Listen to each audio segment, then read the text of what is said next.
eu sou Renata Ramos, psicóloga.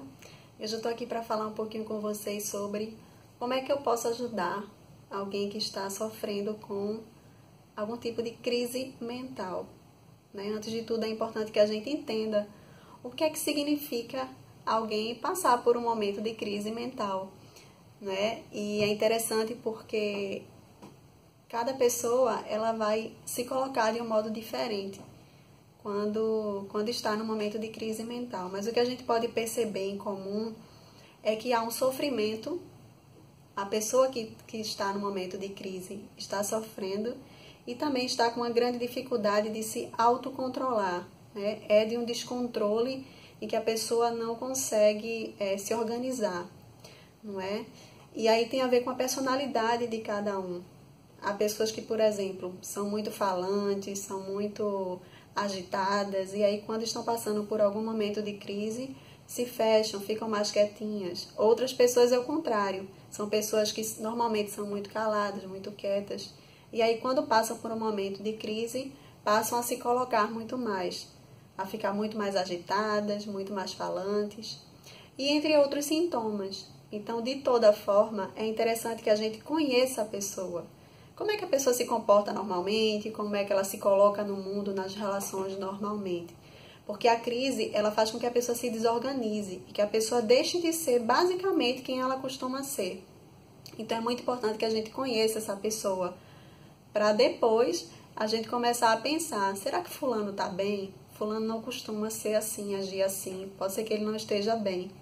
E aí uma crise, ela pode ser tanto no nível psicopatológico, no sentido de um adoecimento mais expressivo, ou também pode ser uma crise emocional, psíquica, no sentido de a pessoa atravessar um momento que é difícil, ou então está vivenciando aí perdas, ou questões aí com ela mesma, que fazem com que elas apresentem esse sofrimento e esse descontrole, essa dificuldade de se organizar. E é muito importante que a gente entenda que a maior parte dessas pessoas que estão passando por isso acabam muitas vezes descontando naquelas pessoas mais próximas, naquelas pessoas com quem elas têm mais vínculo, com quem o afeto é mais importante, né? É comum a gente ouvir de mães, por exemplo, o meu filho tem sido agressivo comigo, meu filho desconta tudo em mim. Então, muitas vezes é justamente nessas pessoas que acaba desembocando esse descontrole. E aí é interessante que se pense em alguém que não seja tão próximo, mas que seja próximo ao ponto da pessoa ouvir minimamente para poder buscar ajuda, né? E aí pode entrar outras pessoas, amigos, outros parentes, né? Outras pessoas. Mas é importante que não se faça um autodiagnóstico da crise, é importante procurar um profissional. Se for um caso de emergência, procurar os CAPs, né, o Centro de Atenção Psicossocial, que existem em cada cidade, existe.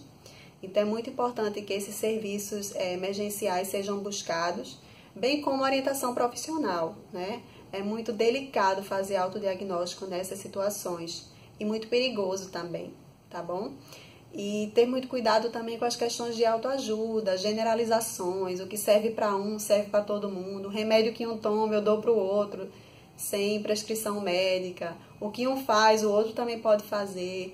A crise tem muito a ver com o sujeito, com a pessoa, né? Por exemplo, se a pessoa é uma pessoa que é religiosa, por exemplo, ela tende a trazer conteúdos religiosos no momento da crise, né? Uma pessoa que é violenta, naturalmente, ela vai trazer uma agressividade nesses momentos de crise.